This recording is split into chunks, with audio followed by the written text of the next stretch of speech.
നമസ്കാരം. ആലപ്പി അഷ്റഫ് കണ്ടതും കേട്ടതും എന്ന എൻ്റെ ചാനലിലേക്ക് ഏവർക്കും സ്വാഗതം. വാക്കുകൾ മനുഷ്യനെ വിധിക്കുകയും വധിക്കുകയും ചെയ്യും. വിമർശിക്കുന്നവരുടെ അഭിപ്രായം ലക്ഷ്യം നേടിയാലും ഇല്ലെങ്കിലും പലപ്പോഴും ഒരേപോലെയായിരിക്കും. അഭിപ്രായങ്ങൾ ആർക്കും പറയാം, അതിൽ തളർന്നു പോകരുത്. മനസ്സിലാക്കേണ്ടവർ നമ്മുടെ നന്മയെ വേഗം മനസ്സിലാക്കും, അല്ലാത്തവർക്ക് ഒരു ജന്മം മതിയാവില്ല. ഭൂരിപക്ഷത്തിന്റെ വാക്കുകൾക്ക് വിധേയപ്പെടുന്നുവെങ്കിൽ അതൊരുതരം ഭീരുത്വമാണ്. പൊതുസമൂഹത്തിൽ ചിലർക്കൊക്കെ ഇപ്പോൾ മോഹൻലാൽ എങ്ങനെ വാഴ്ത്തപ്പെട്ടവനായെന്നും മമ്മൂട്ടി ഇപ്പോൾ അവർക്ക് എങ്ങനെ വെറുക്കപ്പെട്ടവനായെന്നും നമുക്ക് ഒന്ന് വിശകലനം ചെയ്തു നോക്കാം.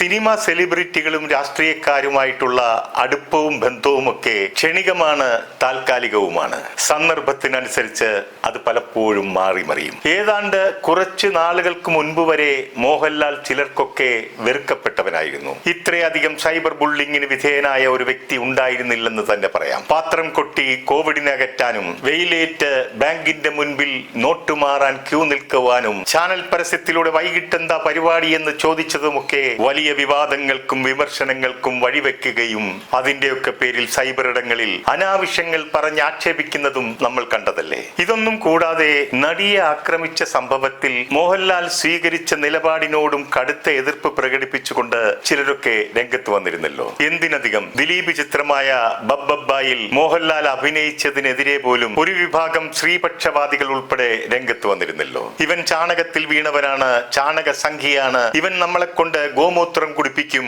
ഇവന്റെ ചിത്രങ്ങൾ ബഹിഷ്കരിക്കണം തുടങ്ങി എന്തൊക്കെയായിരുന്നു കോലാഹലങ്ങൾ. എന്നാൽ ഇത്തരം ആരോപണങ്ങളും ആക്ഷേപങ്ങളും ഒന്നും തന്നെ മോഹൻലാൽ എന്ന നടനെ ജനങ്ങളിൽ നിന്നും അകറ്റാൻ ഉതകുന്നതായിരുന്നില്ല. അതിനുള്ള കാരണം മോഹൻലാൽ എന്ന നടന്റെ നടന വിസ്മയം പ്രേക്ഷക മനസ്സുകളിൽ ആഴത്തിൽ വേരൂന്നിയതുകൊണ്ടാണ്. മോഹൻലാലിന് ജനങ്ങളുടെ മനസ്സിലുള്ള സ്ഥാനം മനസ്സിലാക്കിയപ്പോൾ ഏത് വിധേനയും തങ്ങളോടൊപ്പം നിർത്തുക എന്ന തന്ത്രത്തിലേക്ക് ചിലരൊക്കെ തിരിഞ്ഞു. ഖജനാവിലെ നിരവധി കോടികൾ ചെലവഴിച്ച് അവർ മോഹൻലാലിന്റെ ഫാൽക്കെ അവാർഡ് കൊണ്ടാടി. അങ്ങനെ ആ ആഘോഷം അവർ ഒരു ചരിത്ര സംഭവമാക്കി മാറ്റി. എന്നാൽ കേരളത്തിൽ ആദ്യത്തെ ഫാൽക്കെ അവാർഡ് വാങ്ങിച്ച അടൂർ ഗോപാലകൃഷ്ണൻ ഇതിനെതിരെ ശബ്ദമുയർത്തിയിരുന്നു. തനിക്ക് ഈ അവാർഡ് ലഭിച്ചപ്പോൾ ഇത്തരത്തിലുള്ള യാതൊരു ആഘോഷവും നടത്തിയിരുന്നില്ല എന്നുള്ളതായിരുന്നു അദ്ദേഹത്തിന്റെ ആക്ഷേപം. ഇത് മോഹൻലാലിനെ തങ്ങളോടൊപ്പം ചേർത്ത് നിർത്തി മുതലെടുക്കാനുള്ള അടവാണെന്ന് പൊതുജനങ്ങൾക്ക് ബോധ്യപ്പെട്ടുവെങ്കിലും അടൂരിന് അന്നത് മനസ്സിലാക്കാൻ കഴിഞ്ഞിട്ടുണ്ടാവില്ല. അതിന്റെ പ്രതിഫലനമായിരുന്നല്ലോ ഉദ്ദിഷ്ട കാര്യത്തിന് ഉപകാര സ്മരണ എന്നതുപോലെ മോഹൻലാലും മുഖ്യമന്ത്രിയുമായിട്ടുള്ള അഭിമുഖം. ആ അഭിമുഖത്തിന് ഇത്രയും പ്രചാരം ലഭിച്ചതും ജനങ്ങൾ ശ്രദ്ധിച്ചതും മോഹൻലാൽ എന്ന നടൻ മുഖ്യമന്ത്രിയെ ഇന്റർവ്യൂ ചെയ്തത് കൊണ്ട് മാത്രമാണ്. മോഹൻലാൽ തങ്ങളോടൊപ്പമാണെന്ന് കരുതിയ സംഘപരിവാർക്കാർക്ക് കിട്ടിയ കനത്ത ഒരു പ്രഹരമായിരുന്നു അത്. എമ്പുരാനിൽ അവർക്കേറ്റ പ്രഹരം പൃഥ്വിരാജിന്റെ തലയിൽ വെച്ച് മോഹൻലാലിന് സംരക്ഷണം ഒരുക്കുന്നതിനിടയിലാണ് അടുത്ത അടി മോഹൻലാലിൽ നിന്നും മണ്ടയ്ക്ക് കിട്ടുന്നത്. നേരത്തെ മോഹൻലാൽ വെറുക്കപ്പെട്ടവനായി കരുതിയിരുന്നവർക്ക് അദ്ദേഹം വാഴ്ത്തപ്പെട്ടവനായി മാറി. ഈ ഇന്റർവ്യൂ കഴിഞ്ഞതോടുകൂടി എല്ലാ കാര്യത്തിലും മോഹൻലാലിനെ പിന്താങ്ങിയവരാകട്ടെ കഴിച്ചിട്ടിറക്കാനും വയ്യ, മധുരിച്ചിട്ട് തുപ്പാനും വയ്യ എന്ന അവസ്ഥയിലാകുകയും ചെയ്തു. ഇനി ഞാൻ മനസ്സിലാക്കിയ മോഹൻലാലിനെ സംബന്ധിച്ച് പറയുകയാണെങ്കിൽ വ്യക്തമായി രാഷ്ട്രീയ കാഴ്ചപ്പാടുള്ള ഒരാളെയല്ല അദ്ദേഹം. എന്നാൽ കൂടെ കൂടുന്നവർക്കും ഒപ്പം നിൽക്കുന്നവർക്കും എളുപ്പത്തിൽ സ്വാധീനിക്കാൻ പറ്റുന്ന ഒരു വ്യക്തിത്വത്തിന്റെ ഉടമയാണ് അദ്ദേഹം. മോഹൻലാലിന്റെ സന്തത സഹചാരികളായ സ്നേഹിതന്മാരിൽ കൂടുതൽ പേരും അടിയുറച്ച BJP-ക്കാരാണ്. അത് പ്രിയദർശനായാലും സുരേഷ് കുമാർ ആയാലും മേജർ രവി ആയാലും ഒക്കെ അങ്ങനെ തുടങ്ങി കൂടുതലും BJP അനുഭാവികളാണ് അദ്ദേഹത്തോടൊപ്പമുള്ളത്. മമ്മൂട്ടിയെ സംബന്ധിച്ച് പറയുകയാണെങ്കിൽ അദ്ദേഹം ഒരു ഇടതുപക്ഷ സഹയാത്രികനാണെങ്കിലും അദ്ദേഹത്തിന്റെ രാഷ്ട്രീയ നിലപാടുകളൊന്നും പൊതുമധ്യത്തിൽ വിളമ്പാറില്ല. മറ്റുള്ളവരിൽ തന്റെ രാഷ്ട്രീയ നിലപാടുകൾ അടിച്ചേൽപ്പിക്കാൻ ശ്രമിച്ചിട്ടുമില്ല. അദ്ദേഹത്തിന്റെ സന്തത സഹചാരികളായി എപ്പോഴും ഒപ്പമുണ്ടാകുന്ന രണ്ടുപേരാണല്ലോ ആന്റോ ജോസഫും പിഷാരടിയും. അവർ രണ്ടുപേരും അടിയുറച്ച അറിയപ്പെടുന്ന കോൺഗ്രസുകാരുമാണ്. ആന്റോ ജോസഫ് കോൺഗ്രസിന്റെ പോഷക സംഘടനയായ സംസ്കാര സാഹതിയുടെ ചെയർമാനായിരുന്നു. പിഷാരടിയാകട്ടെ വരാനിരിക്കുന്ന തെരഞ്ഞെടുപ്പിൽ കോൺഗ്രസ് സ്ഥാനാർത്ഥി പട്ടികയിൽ പരിഗണിക്കപ്പെടുന്ന ആളുമാണ്.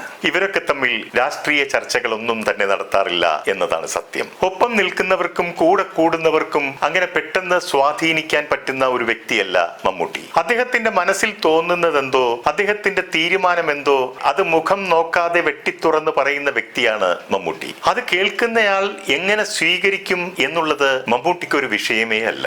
വെട്ടിത്തുറന്നുള്ള അദ്ദേഹത്തിന്റെ സംസാരം പലപ്പോഴും ശത്രുക്കളെ വിളിച്ചു വരുത്താൻ കാരണവുമായിട്ടുണ്ട്. ഉള്ളിലൊതുക്കി സംസാരിക്കുന്നവരെ സ്നേഹിക്കുകയും ഉള്ളു തുറന്ന് സംസാരിക്കുന്നവരെ വെറുക്കുകയും ചെയ്യുന്നതാണല്ലോ നമ്മൾ പലപ്പോഴും കാണാറുള്ളത്. ഇവിടെ മമ്മൂട്ടിക്കും പലപ്പോഴും അത് തന്നെയാണ് സംഭവിക്കാറുള്ളത്. സിനിമാക്കാർ രാഷ്ട്രീയം പറയണ്ട എന്ന് പറയുന്ന ചിലരുണ്ട്. അങ്ങനെ പറയുന്നവർ ഒരു കാര്യം മനസ്സിലാക്കേണ്ടതുണ്ട്. കേന്ദ്ര മന്ത്രിസഭയിലേക്കും കേരള മന്ത്രിസഭയിലേക്കും മലയാള സിനിമയിൽ നിന്നും 2 നടന്മാരെ ഇവിടുത്തെ ജനങ്ങൾ തെരഞ്ഞെടുത്ത് അയച്ചിട്ടുണ്ടെന്നുള്ള കാര്യം മറക്കണ്ട. സിനിമാക്കാരും ഇവിടുത്തെ പൗരന്മാരാണ്. അവർക്ക് അവരുടെ അഭിപ്രായം തുറന്നു പറയാനുള്ള സ്വാതന്ത്ര്യമുണ്ട്. അത് പറയേണ്ട സമയത്ത് അവർ തുറന്നു പറയുകയും ചെയ്യും. അതിന് ആരേക്കാൾ മുകളിലാണ് ആരേക്കാൾ താഴെയാണ് എന്നുള്ള വേർതിരിവിന്റെ ആവശ്യവുമില്ല. മമ്മൂട്ടി തന്റെ ആരോഗ്യം പോലും വകവയ്ക്കാതെയാണ് ചെന്നൈയിൽ നിന്നും വയനാട്ടിലെ ദുരിതബാധിതർക്കുള്ള ടൗൺഷിപ്പ് കാണാൻ എത്തിയത്. തികച്ചും അദ്ദേഹത്തിന്റെ ഒരു സ്വകാര്യ സന്ദർശനമായിരുന്നു അത്. എന്നാൽ അദ്ദേഹത്തിന്റെ സ്വകാര്യതയിൽ അനുവാദമില്ലാതെ കടന്നു കയറിയ ഒരാൾ മാത്രമായിരുന്നു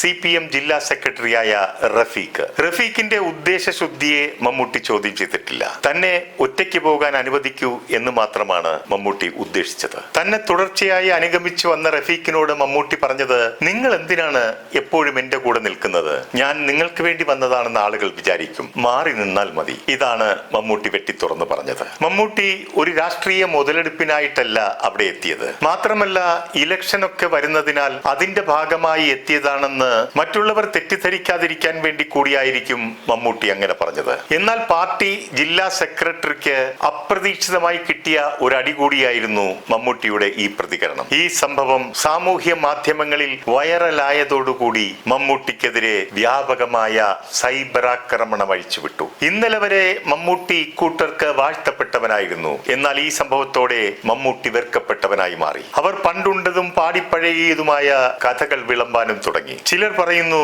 മമ്മൂട്ടിയുടെ ഉള്ളിലെ തമ്പുരാൻ പുറത്തു വന്നു, പുള്ളിക്ക് പാർട്ടി അർഹിക്കുന്നതിലും കൂടുതൽ പ്രാധാന്യം കൊടുക്കുന്നത് നിർത്തണം, മമ്മൂട്ടി ജില്ലാ സെക്രട്ടറിയേക്കാൾ മുകളിലല്ല, വയസ്സായി, ഇനി കണ്ടിടം നിരങ്ങാതെ വീട്ടിലിരിക്കണം കിളവ എന്ന് തുടങ്ങി ഇനി പറയാനൊന്നും തന്നെ ബാക്കിയില്ല. റഫീഖിനോട് മമ്മൂട്ടി പറഞ്ഞത് മാത്രമല്ല ഇക്കൂട്ടരെ ചൊടിപ്പിക്കാനുള്ള കാരണം. നമ്മുടെ ഓരോരുത്തരുടെയും ഈ നാട്ടിലെ ജനങ്ങളുടെ പണം കൊണ്ടാണ് ഈ ടൗൺഷിപ്പ് സാധ്യമായത്. നമ്മൾ കേരളീയർ അവരോട് കാണിച്ച സ്നേഹവും ഇഷ്ടവും കരുണയും ഒക്കെ നേരിട്ട് കാണാനാണ് ഞാനിവിടെ എത്തിയത്. അപ്പോൾ അത് ഗവൺമെന്റിന്റെ നേട്ടമല്ലേ എന്ന് മീഡിയക്കാർ ചോദിച്ചപ്പോൾ അതെനിക്കറിഞ്ഞുകൂടാ എന്നുകൂടി അദ്ദേഹം പറഞ്ഞു. ഇത് സാധ്യമാക്കാനുള്ള പണം നൽകിയത് ഇവിടുത്തെ ജനങ്ങളാണ് എന്നുകൂടി അദ്ദേഹം കൂട്ടിച്ചേർത്തു. മന്ത്രി മുഹമ്മദ് റിയാസും മമ്മൂട്ടിക്കെതിരെ ശബ്ദമുയർത്തി. ഒരു ഏരിയ സെക്രട്ടറിക്ക് മുകളിലല്ല ഒരു സിനിമാ താരവും എന്നായിരുന്നു അദ്ദേഹത്തിന്റെ കമന്റ്. റിയാസ് ഒരു കാര്യം ഓർക്കണം, പതിറ്റാണ്ടുകളായി മലയാളികളുടെ സ്വകാര്യ അഹങ്കാരമാണ് മമ്മൂട്ടി എന്ന മഹാനടൻ. അതൊരു രാഷ്ട്രീയ പ്രസ്ഥാനത്തിന്റെയും ഔദാര്യമല്ല. അദ്ദേഹത്തിന്റെ മുകളിലല്ല ഒരു ഏരിയ സെക്രട്ടറിയും. രാജ്യം പത്മഭൂഷൺ നൽകി ആദരിച്ച ഒരു വ്യക്തിയാണെന്ന് കൂടി ഓർക്കണം. മമ്മൂട്ടിയെ കൊണ്ട് പാർട്ടിക്കും പാർട്ടിക്കാർക്കും ഗുണമുണ്ടായിട്ടുണ്ട്. പക്ഷേ മമ്മൂട്ടിക്ക് പാർട്ടിക്കാരെ കൊണ്ട് ഒരു ഗുണവും ഉണ്ടായിട്ടില്ല എന്ന് മാത്രമല്ല,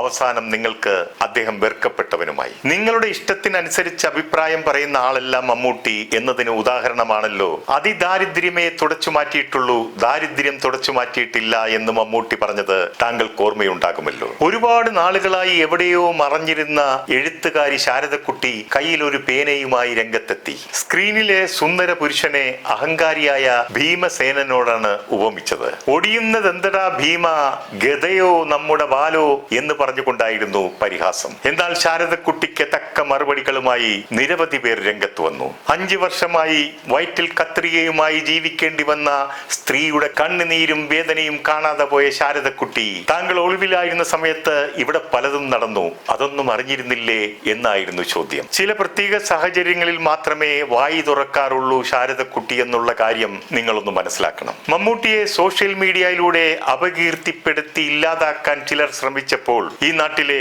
പ്രബുദ്ധരായ ചിലർ, കാരശ്ശേരി മാസ്റ്ററെ പോലുള്ള ചിലർ ഈ സൈബർ വെട്ടിക്കളിക്കൂട്ടത്തിന്റെ വിവരക്കേടിനെ നിശിതമായി വിമർശിച്ചുകൊണ്ട് രംഗത്ത് വന്നു. ശ്രീകുമാരൻ തമ്പി സാർ പറഞ്ഞു, മമ്മൂട്ടിക്ക് സിനിമയിലെ അഭിനയിക്കാൻ അറിയൂ, ജീവിതത്തിൽ അഭിനയിക്കാൻ അറിയില്ല എന്ന്. ശരിയാണ് ശ്രീകുമാരൻ തമ്പി സാർ പറഞ്ഞത്. മമ്മൂട്ടിക്ക് ജീവിതത്തിൽ അഭിനയിക്കാൻ അറിയില്ല. കാരുണ്യം നിറഞ്ഞ അദ്ദേഹത്തിന്റെ സഹായ ഹസ്തം ഒരുപാട് പേരുടെ കണ്ണുനീർ തുടയ്ക്കാൻ കാരണമായിട്ടുണ്ട്. ഒരുപാട് പാവങ്ങൾക്കും അശരണർക്കും ജീവനും ജീവിതവും നൽകിയ വ്യക്തിയാണ് മമ്മൂട്ടി എന്നത് പറഞ്ഞു കേട്ട അറിവല്ല, എനിക്ക് നേരിട്ട് ബോധ്യമുള്ള സത്യമാണ്. അതുമാത്രമല്ല, സിനിമയിൽ 70ഓളം പുതുമുഖ സംവിധായകർക്ക് അവസരം നൽകി കൈപിടിച്ചു കൊണ്ടുവന്നിട്ടുള്ള ഒരു നടൻ കൂടിയാണ് മമ്മൂട്ടി. സത്യത്തിനും ധർമ്മത്തിനും നീതിക്കുമൊക്കെ അവസാനം വിജയമുണ്ടാകുമെന്ന് പറയുന്നത് പോലെ അല്പം വൈകിയാണെങ്കിലും അത് സംഭവിച്ചു. ഒരു സംസ്ഥാനത്തെ മുഖ്യമന്ത്രി ഒരു ചലച്ചിത്ര നടനോട് തന്റെ പാർട്ടിക്കാർ നടത്തിയ കൊള്ളരുതായ്മയ്ക്ക് പരസ്യമായി ക്ഷമ ചോദിക്കേണ്ടി വന്നു. അങ്ങനെ ഇപ്പോൾ